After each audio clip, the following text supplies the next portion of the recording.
Assalamualaikum warahmatullahi wabarakatuh.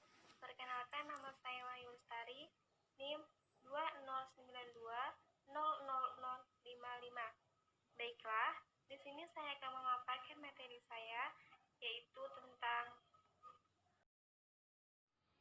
pengertian dan sejarah psikologi. Psikologi berasal dari bahasa Yunani yaitu psikis yaitu jiwa, logos yaitu ilmu. Secara harfiah yaitu ilmu jiwa. Dalam pendidikan maupun profesi lainnya sudah terbiasa menyebut psikologi sebagai ilmu jiwa. Psikologi berdiri sendiri sebagai suatu ilmu pengetahuan sejak tahun 1879. William Wood pada tahun 1832 sampai 1920 mendirikan laboratorium psikologi pertama di Leipzig, Jerman.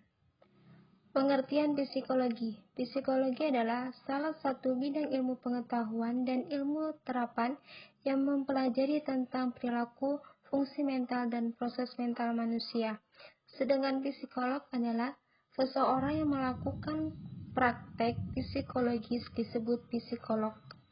Selanjutnya, yang berperan penting dalam ilmu psikologi adalah Socrates, Plato, dan Aristoteles. Pengertian pendidikan secara luas adalah sebagai sebuah proses dengan metode-metode tertentu sehingga orang memperoleh pengetahuan, pemahaman, dan cara bertingkah laku yang sesuai dengan kebutuhan. Dan menurut para ahli, menurut John Dewey, pendidikan adalah suatu proses pembaruan dan pengalaman. Hal ini mungkin akan terjadi di dalam pergaulan biasa atau pergaulan orang dewasa dengan orang muda. Mungkin pola terjadi secara sengaja dan dilembagakan untuk menghasilkan kesinambungan sosial. Psikologi pendidikan merupakan subdisiplin terapan menurut Arthur S. Ribber pada tahun 1988. Psikologi pendidikan adalah sebuah subdisiplin ilmu psikologi yang berkaitan dengan teori dan masalah kependidikan yang berguna dalam hal 1. Penerapan prinsip-prinsip belajar dalam kelas. 2. Pengembangan dan pembaruan kurikulum. 3. Ujian evaluasi bakat dan kemampuan. 4. Sosialisasi proses-proses dan interaksi proses-proses tersebut dengan pendayagunaan ranah kognitif. 5. Penyelenggaraan pendidikan keguruan.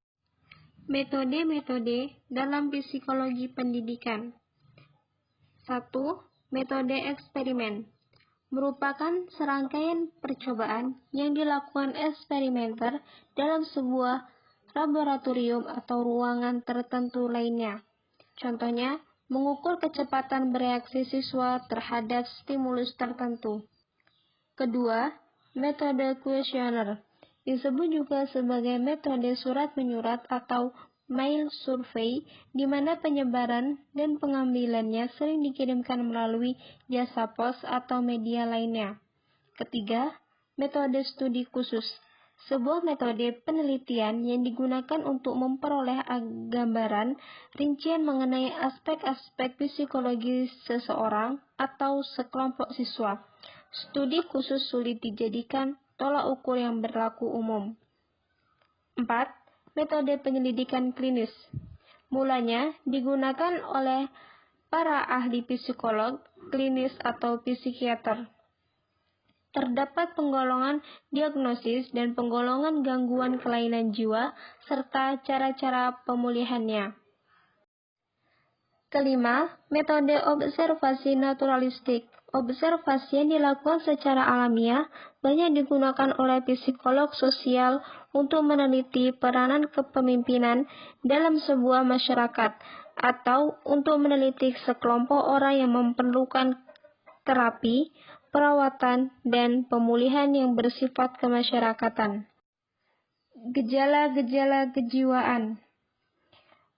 Yang pertama, sensoris adalah stimulus atau rangsangan yang datang dari dalam maupun luar tubuh. Stimulus tersebut masuk ke dalam tubuh melalui organ sensoris yaitu panca indera. Kedua, persepsi. Persepsi adalah sebagai proses yang menggabungkan dan mengorganisasikan data-data indera kita atau penginderaan untuk dikembangkan sedemikian rupa sehingga kita dapat menyadari di sekeliling kita, termasuk sadar diri akan diri kita sendiri. Mungkin hanya itu yang bisa saya sampaikan. Kurang dan lebihnya saya mohon maaf. Saya akhiri, wabillahi taufiq wal hidayah. Wassalamualaikum warahmatullahi wabarakatuh.